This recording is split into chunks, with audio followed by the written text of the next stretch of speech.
Central mall വെറുതെ കറങ്ങിയാണ്. അപ്പോൾ ചെക്കൻ എന്നെ തോപ്പിക്കണം എന്ന് പറയുന്നത് മറ്റേ എൻ്റെ ഡിസ്ക് കളിയാണ്. ഡിസ്ക് കളി നടക്കാത്ത പാമ്പുംകോണിൽ ഞാൻ ജയിച്ചു, ക്യാരംസിൽ ഞാൻ ജയിച്ചു, ലൂഡോയിലും ഞാൻ ജയിച്ചു. കാറുമ്പതിരിക്കില്ലേ എല്ലാത്തിലും തോറ്റിരിക്കുന്നു. യോധയിലെ ജഗതി പോലെ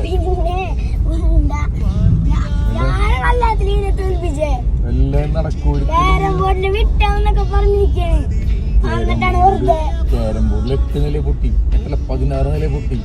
പിന്നെ 160 കളിച്ചിട്ട് 100 പൊട്ടിയാണ്. ഇനി ഞങ്ങള് ഡിസ്ക് കളിക്കാൻ പോകുന്നു. ഡിസ്കിലിന് എത്ര പൊട്ടും കണ്ടറിയാം. അപ്പൊ നമുക്ക് ഡിസ്ക് കളിച്ചിട്ട് കാണാം. Okay, by.